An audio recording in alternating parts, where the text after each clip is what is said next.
একটা শহর যেখানে শব্দ নয়, সৌন্দর্য কথা বলে, যেখানে রাস্তার ধারে দাঁড়ানো একটি দরজাও শত বছরের ইতিহাস বহন করে।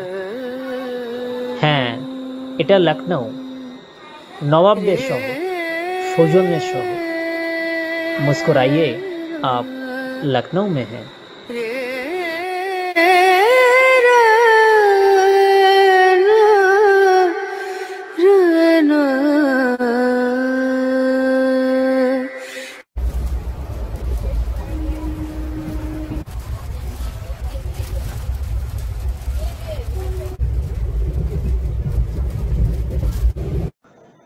সাতাশে সেপ্টেম্বর 2025 আমি আর পৃথ্বীরাজ আবার বেরিয়ে পড়েছিলাম। এবার গন্তব্য ছিল লখনউ। লখনউ শহরের সবথেকে কাছের এয়ারপোর্ট হলো লখনউ এয়ারপোর্ট, আর রেলওয়ে স্টেশন হচ্ছে লখনউ এবং লখনউ জাংশন। হ্যাঁ, লখনউ এবং লখনউ জাংশন দুটো কিন্তু আলাদা আলাদা স্টেশন, একটা এল প্যাটার্নের মতন করে পাশাপাশি একই এরিয়ার মধ্যে এই দুটি স্টেশন অবস্থিত।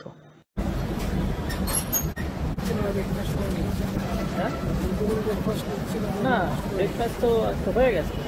না, এটা কি তোরা কালকেও তো আমরা থাকছি না, ব্রেকফাস্ট কি হবে? হ্যাঁ, 140 টাকা প্লাস 141 টাকা। আচ্ছা, 941 টাকা প্লাস 939 টাকা 1100 মতন ধরো।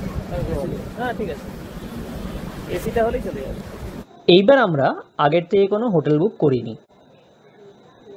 লখনউ স্টেশনে নেমেই তাই প্রথমে অনলাইনে হোটেল বুক করলাম। চারবাগ মেট্রো স্টেশনের কাছে একটা হোটেল পেলাম মাত্র 1100 টাকায়, এসি রুম। এই লখনউ জাংশন স্টেশন থেকে ওটা 800 থেকে 900 মিটারের মধ্যে, মানে ওয়াকিং ডিস্টেন্স বলা যেতে পারে। লখনউ এক শহর, এক কাব্য, যেখানে প্রতিটি ইট বলে ইতিহাসের কথা, প্রতিটি দরজা যেন এক নাট্যমঞ্চ। নবাবী ঐতিহ্যে মোড়ানো এই শহর শুধু একটি স্থান নয়, বরং এক অভিজাত মনোভাব। এক একটি অলিগলি যেন গানে, কবিতায়, আতর মশলার ঘ্রাণে জেগে ওঠে। লখনউর কিছু গুরুত্বপূর্ণ দর্শনীয় স্থানগুলোর মধ্যে রয়েছে বড় ইমামবাড়া, ছোট ইমামবাড়া, রুমি দরওয়াজা, হুসেনাবাদ ক্লক টাওয়ার, হজরতগঞ্জ মার্কেট ও ফুড স্ট্রিট।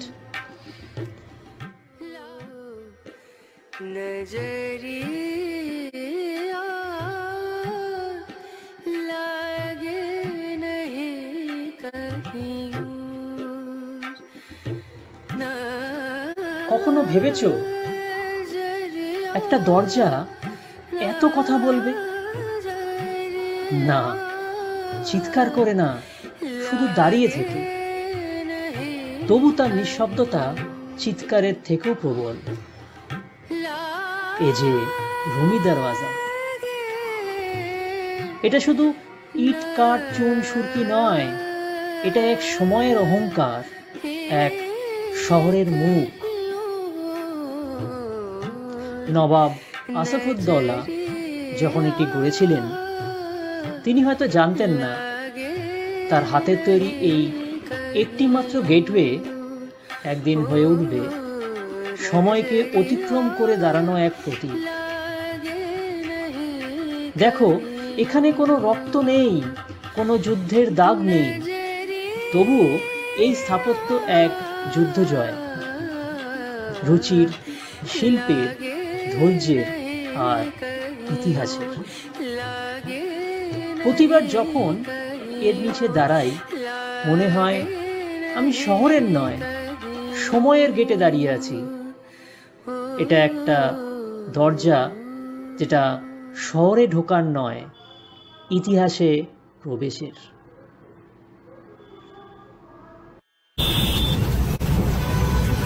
এই শহরকে বলা হয় নবাবদের শহর, কারণ এখানে রাজত্ব করেছে রুচি, নম্রতা আর সৌন্দর্য। ইতিহাস এখানে নিছক বইয়ের পাতায় নয়, বরং দেয়ালে, মসজিদের গম্বুজে, ইমামবাড়ার ধাঁধায়, চায়ের দোকানে, এমনকি পানের খিলি ও কাবাবের ঘ্রাণেও লুকিয়ে আছে। সময়, তাকে ধরা যায় না, ছোঁয়া যায় না, তবু এই শহরের বুকে একটুকু সময় যেন থেমে আছে এই ঘড়ির কাঁটার নিচে। হুসেনাবাদ ক্লক টাওয়ার একটি ঘড়ি নয়, এক নীরব ইতিহাসের মশাল। 1881 সালে তৈরি ব্রিটিশ রানী ভিক্টোরিয়ার স্মৃতিতে। কিন্তু শুনলে অবাক হবে, এই ঘড়িটি ব্রিটিশ, গথিক, মুঘল সব রকম সৌন্দর্যের এক অপূর্ব জ্যামিতি। যেন সময়ও এখানে রুচির কাছে মাথা নত হয়েছে। 67 মিটার উঁচু এই ঘড়ির টাওয়ার লখনৌ আকাশ ছুঁতে চায় না, বরং সে আকাশের সাথে গল্প করতে ভালোবাসে।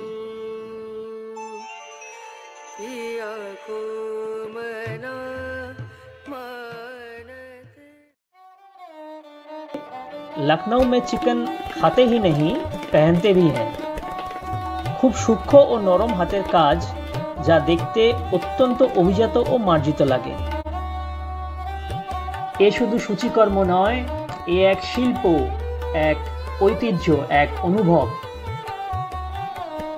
সুতির কাপড়, মসলিন, সিল্ক সবখানি তার রাজকীয় উপস্থিতি।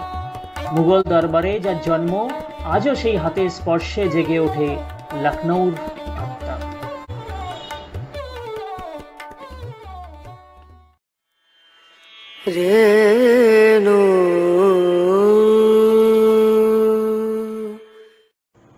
নবাবী অতীতের নিঃশব্দ সাক্ষী। লখনৌ শহরের বুকে দাঁড়িয়ে আছে এক স্থাপত্যের মহাকাব্য, বারা ইমামবাড়া। 1800 শতকে নবাব আসফউদ্দৌলার হাত ধরে জন্ম নেওয়া এই স্থাপত্য শুধু ইট পাথরের গাঁথনি নয়, এ যেন এক নিঃশব্দ কাব্য, যেখানে প্রতিটি করিডোর, প্রতিটি দরজা বলে চলে শতাব্দী পেরোনো গল্প। এটা শুধু এক ভবন নয়, এটা এক অনুভূতি, এক রোমাঞ্চ, এক জীবন যেখানে স্থির ছবি হয়ে থাকে অতীতের প্রতিচ্ছবি।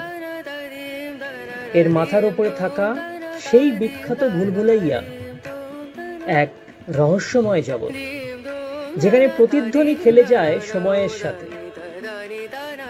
এ এক রহস্যময় ধাঁধার জগৎ, যেখানে পথ হারানো এক অভিজ্ঞতা।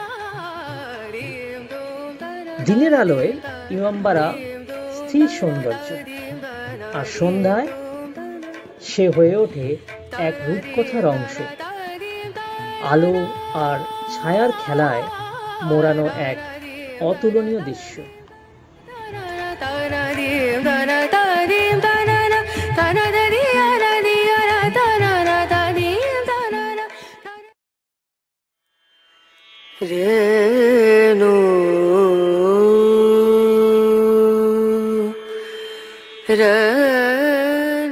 লখনৌয়ের স্ট্রিট ফুড এক কথায় অসাধারণ। ঐতিহাসিক এই এলাকাটি শুধু তার স্থাপত্য ও ঐতিহ্যের জন্যই নয়, বরং সুস্বাদু খাবারের জন্য বিখ্যাত। লখনৌয়ের খাবারটা শুধু খাওয়া নয়, এ এক অভিজ্ঞতা। তুন্দে কাবাবের নরম গন্ধে আপনি বুঝবেন এ শহরের রান্নায় যেমন স্বাদ, তেমনই গল্প। এখানে প্রতিটি রেসিপি প্রজন্ম ধরে তৈরি, যেমনভাবে এই শহর গড়ে উঠেছে। তুন্দে কাবাব, কুলচা নেহারি, বিরিয়ানি এবং চিকেন ও মাটনের একাধিক ধরনের প্রিপারেশন, প্রত্যেকটি খাবারই অসাধারণ।